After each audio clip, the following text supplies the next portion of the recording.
ಪ್ರೀತಿಯ ಪ್ರಥಮ PUC ವಿದ್ಯಾರ್ಥಿಗಳೇ, ಎಲ್ಲರಿಗೂ ಕೂಡ ಕ್ಷಮಿಸಬೇಕು ಸರ್. ಯಾಕಂದರೆ ಇದೇ ತಿಂಗಳಲ್ಲಿ ನಡೆದಂತಹ ಕನ್ನಡ ಕ್ವಶನ್ ಪೇಪರ್ ಇರಲಿಲ್ಲ ಕಣ್ರೋ. ಓಲ್ಡ್ ಕ್ವಶನ್ ಪೇಪರ್ ಇತ್ತು, ಅದನ್ನೆಲ್ಲರಿಗೂ ನಿಮಗೆ ನಾನು ಕೊಟ್ಟಿದ್ದೆ. ಸುಮ್ಮನೆ ಇದೇ ವರ್ಷದ್ದು ಅಂತ ಹೇಳ್ಬಿಟ್ಟು ಪ್ರೀವಿಯಸ್ ಇಯರ್ ಕ್ವಶನ್ ಪೇಪರನ್ನು ಅಪ್ಲೋಡ್ ಮಾಡೋದೇನು ದೊಡ್ಡದಲ್ಲ. ಅದನ್ನು ನೀವು ನಂಬ್ತೀರಾ? ಯಾಕಂದ್ರೆ ನಾನು ಅಪ್ಲೋಡ್ ಮಾಡ್ತಾಯಿದ್ದೀನಿ ಅಂದರೆ.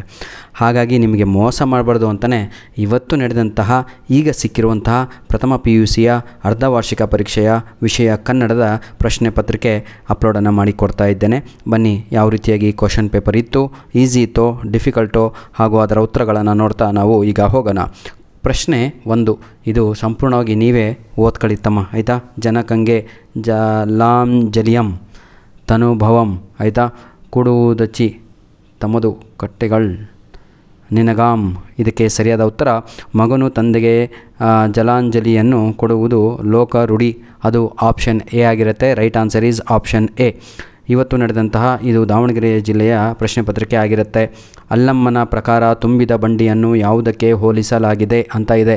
ಇದಕ್ಕೆ ಸರಿಯಾದ ಉತ್ತರ 100% ದೇಹ ಅನ್ನುವಂಥದ್ದು ಸರಿಯಾದ ಉತ್ತರ ಆಗಿರುತ್ತೆ.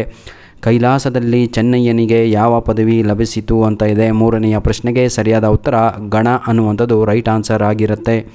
ಕ್ವಶನ್ ನಂಬರ್ 4, ರಣ ಏನಿದು ರಾವ ಣರಿ ಎಂದರೆ ಡ್ಯಾಶ್ ಅಂತ ಇದೆ. 4ನೆಯ ಪ್ರಶ್ನೆಗೆ ಸರಿಯಾದ ಉತ್ತರ ರಾಮ ಅನ್ನುವಂಥದ್ದು ಸರಿಯಾದ ಉತ್ತರ ಆಗಿರುತ್ತೆ. ಕ್ವಶನ್ ನಂಬರ್ 5, ಯಾರ ಮಕ್ಕಳನ್ನು ಮಾದೇವ ದತ್ತುವಾಗಿ ಪಡೆದನು ಅಂತ ಇದೆ. ಅದು ಸಂಕಮ್ಮ ಅಂತ ಇದೆ ಅಲ್ವಾ, ಅದು ಸರಿಯಾದ ಉತ್ತರ. ವಿದ್ಯಾರ್ಥಿಗಳೇ, ಇದು ನಮ್ಮ ಮೇಲ್ ID. ದಯವಿಟ್ಟು ನಿಮ್ಮ ಎಕ್ಸಾಮ್ ಯಾವುದಾದ್ರೂ ಆಗಿದ್ದರೆ ಅದರ ಒಂದು ಫೋಟೋನೋ ಅಥವಾ PDF ಕಾಪಿನೋ ನಮಗೆ ಪ್ರಶ್ನೆ ಪತ್ರಿಕೆ ಈ ಒಂದು ಮೇಲ್ ಐಡಿಗೆ ಕಳಿಸಿಕೊಡಿ ಅಂತ ನಿಮ್ಮಲ್ಲಿ ಒಂದು request. Please send your question paper to this mail ID. Question number 6, ಪ್ರೀತಿಯ ವಿದ್ಯಾರ್ಥಿಗಳೇ, ಅದಕ್ಕೆ ಸರಿಯಾದ ಉತ್ತರ ಕುಚೇಷ್ಟೆ ಅನ್ನುವಂಥದ್ದು ಆಪ್ಷನ್ ಸಿ ಆಗಿ ಇರುತ್ತೆ. ಕ್ವಶನ್ ನಂಬರ್ 7, ಜ್ಯೋತಿಷ್ಯದ ಉಗಮವು ಎಲ್ಲಿ ಕಂಡುಬರುತ್ತದೆ ಅಂತ ಇದೆ. ಅದು ಖಗೋಳಶಾಸ್ತ್ರ ಅನ್ನುವಂಥದ್ದು ಸರಿಯಾದ ಉತ್ತರ ಆಗಿರುತ್ತೆ. ಕ್ವಶನ್ ನಂಬರ್ 8, ಪಿಚಾಚಿಗಳು ಯಾರ ಹೆಸರು ಕೇಳಿದರೆ ಹೆದರುತ್ತವೆ ಅಂತ ಇದೆ. ಅದಕ್ಕೆ ಸರಿಯಾದ ಉತ್ತರ ಶಿವ ಅನ್ನುವಂಥದ್ದು ಸರಿಯಾದ ಉತ್ತರ ಆಗಿರುತ್ತೆ. ಕ್ವಶನ್ ನಂಬರ್ 9, ಬದುಕಿನ ಬಗ್ಗೆ ಅವನಿಗೆ ಒಂದು ಏನಿದು ತಕರಾರಿಲ್ಲ ಎಂದು ಪಿಶಾಚಿ ಯಾರ ಬಗ್ಗೆ ಹೇಳುತ್ತದೆ ಅಂತ ಇದೆ. ಅದು ಬೋಳೆಶಂಕರ ಅನ್ನುವಂಥದ್ದು ಸರಿಯಾದ ಉತ್ತರ ಆಗಿರುತ್ತೆ.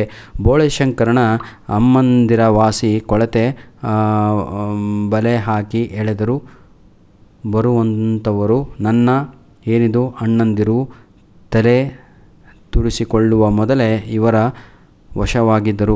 ಇದಕ್ಕೆ ಸರಿಯಾದ ಉತ್ತರ ಪ್ರೀತಿಯ ವಿದ್ಯಾರ್ಥಿಗಳೇ 10ನೆಯ ಪ್ರಶ್ನೆಗೆ ಸರಿಯಾದ ಉತ್ತರ ಬಂದು ಯಾವುದಪ್ಪ, ಏನು ಹೇಳೋಣ ಹೇಳಿ. 10ನೆಯ ಪ್ರಶ್ನೆಗೆ ಸರಿಯಾದ ಉತ್ತರ ನೀವೇ ನನಗೆ ಕಮೆಂಟ್ ಮುಖಾಂತರ ತಿಳಿಸ್ತೀರಾ? ಬೇಡ ಬಿಡಿ, ನಾನೇ ಹೇಳ್ತೀನಿ. ಬೋಳೆಶಂಕರನ ಅಣ್ಣಂದಿರು ದುರ್ಬಲ ಮನಸ್ಸಿನವರು ಮತ್ತು ಆಸೆ ಆಮಿಷಗಳಿಗೆ ಬೇಗನೆ ವಶವಾಗುತ್ತಾರೆ. ಆಪ್ಷನ್ ಡಿ ಇದೆ ಅಲ್ವಾ, ಅದು ಸರಿಯಾದ ಉತ್ತರ ಆಗಿರುತ್ತೆ. ಈಗ ಬಿಟ್ಟ ಸ್ಥಳವನ್ನು ನೋಡೋಣ. ಕುಟುಂಬ ಯೋಜನಾ ವಿಸ್ತರಣಾಧಿಕಾರಿ ಡ್ಯಾಶ್ ಅಂತ ಇದೆ. ಇದಕ್ಕೆ ಸರಿಯಾದ ಉತ್ತರ ಪ್ರೀತಿಯ ವಿದ್ಯಾರ್ಥಿಗಳೇ ಯಾವುದು? ಕ್ವಶನ್ ನಂಬರ್ 11ಕ್ಕೆ ಅದು ನರಸಿಂಹಮೂರ್ತಿ ಅಂತ ಇದೆ ಅಲ್ವಾ, ಅದು ರೈಟ್ ಆನ್ಸರ್ ಆಗಿರುತ್ತೆ. ಇದೇ ವಿಡಿಯೋದ ಡಿಸ್ಕ್ರಿಪ್ಷನ್ ಬಾಕ್ಸಲ್ಲಿ 3 ಕ್ವಶನ್ ಪೇಪರ್ಗಳನ್ನು ನೀಡಿರ್ತೇನೆ. ಈ 3 ಪ್ಲಸ್ ಇದೊಂದು ಔಟ್ ಆಫ್ ಔಟ್ ಅಂಕಗಳನ್ನು ತೆಗೆದುಕೊಳ್ಳಬಹುದು. ಡಿಸ್ಕ್ರಿಪ್ಷನ್ ಬಾಕ್ಸಲ್ಲಿ ಉಚಿತವಾಗಿ PDF ಕಾಪಿಗಳನ್ನು ನೀಡಿರ್ತೇನೆ, ಡೌನ್ಲೋಡ್ ಮಾಡಿಕೊಳ್ಳಿ. ಬಡ ಮಕ್ಕಳ ಪಾಲಿಗೆ ಚಾಕ್ಲೇಟ್ ಡ್ಯಾಶ್ ಅಂತ ಇದೆ. ಅದು ಸೀಕು ಅನ್ನುವಂಥದ್ದು ಸರಿಯಾದ ಉತ್ತರ ಆಗಿರುತ್ತೆ.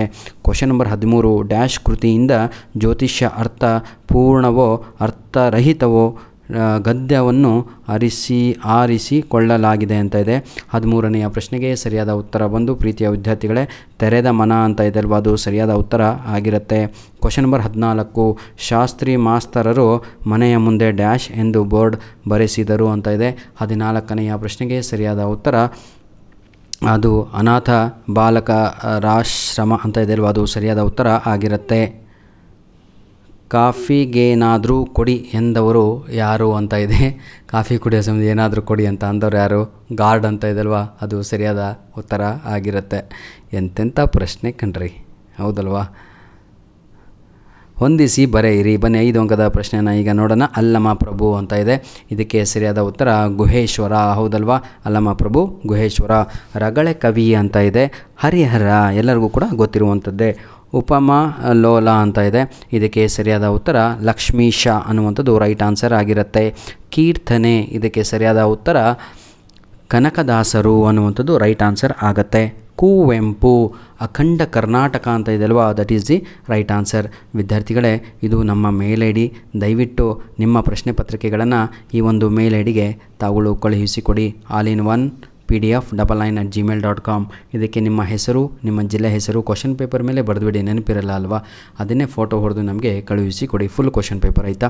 ಯಾವುದೇ ಸಬ್ಜೆಕ್ಟಿಗೆ ಆಗಿರ್ಬೋದು, ಎಲ್ಲ ಸಬ್ಜೆಕ್ಟಿನ ಪ್ರಶ್ನೆ ಪತ್ರಿಕೆಗಳು ಆರ್ಟ್ಸು, ಕಾಮರ್ಸು, ಸೈನ್ಸ್ ಕಳಿಸಿಕೊಡಿ ಅಂತ ನಿಮ್ಮಲ್ಲಿ ನಾವು ರಿಕ್ವೆಸ್ಟನ್ನು ಮಾಡಿಕೊಳ್ಳುತ್ತಿದ್ದೇವೆ.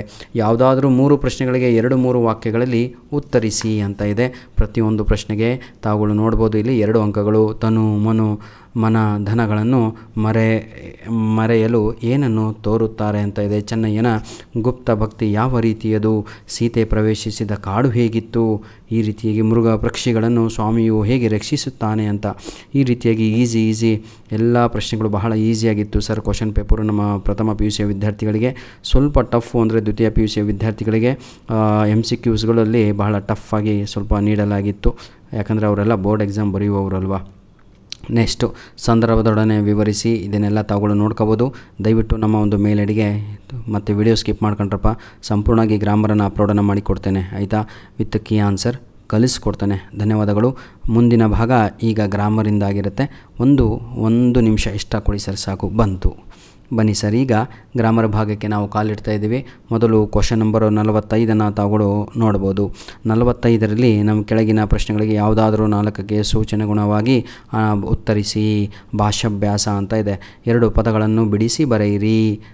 ದಡಿ, ವರ್ಣನೆ, ಅಲ್ಲಿ, ಯೋದ್ಯವ, ಅರಿಚ್ಛೇದ ಅಂತ ಇದೆ.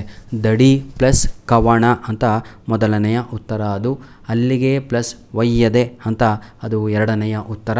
3ನೆಯ ಉತ್ತರ ಅದರ ಪ್ಲಸ್ ಇಚ್ಛೆ ಅಂತ ಬರಿಬೇಕು. 46ನೆಯ ಪ್ರಶ್ನೆ, ಅರಸ ಸಮಾನಾರ್ಥಕ ಪದ ಸಿನಾನಿಮ್ಸ್. ಅರಸ ಅಂದರೆ ರಾಜ ಕಣ್ರಿ.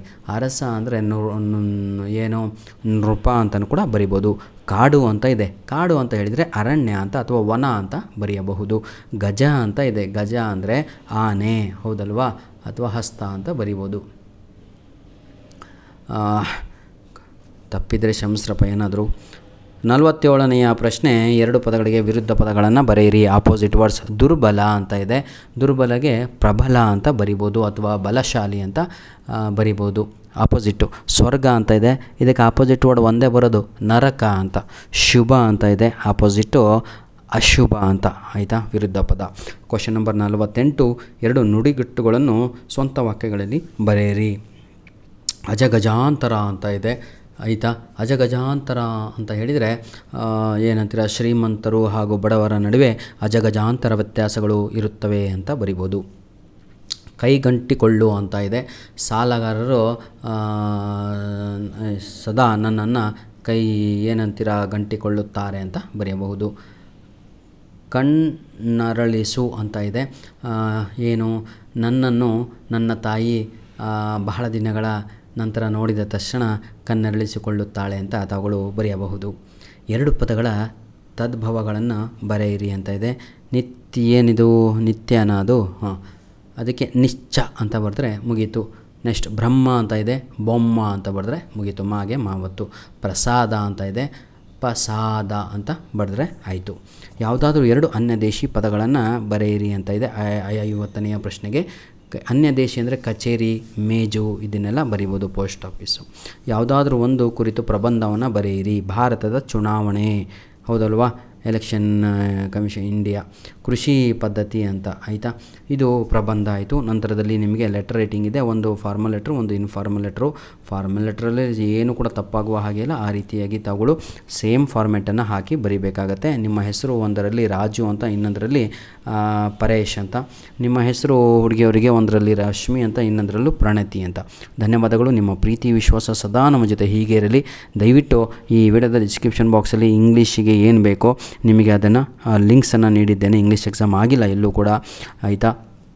ನಿಮ್ಮ ಏನಂತೀರ ತಾವುಗಳು ಇದೇ ಡಿಸ್ಕ್ರಿಪ್ಷನ್ ಬಾಕ್ಸಲ್ಲಿ ಇಂಗ್ಲೀಷ್ ಮಿಡ್-ಟರ್ಮ್ ಎಕ್ಸಾಮಿಗೆ ಫಿಕ್ಸ್ ಬರುವಂಥ ಗ್ರಾಮರಿನ ಲಿಂಕನ್ನು ಕೊಟ್ಟಿರ್ತೇನೆ, ಉಪಯೋಗಿಸಿಕೊಳ್ಳಿ ಅಂತ ಹೇಳ್ತಾ ವಿಡಿಯೋನ ಇಲ್ಲಿಗೆ ಮುಗಿಸ್ತಾ ಇದ್ದೇವೆ.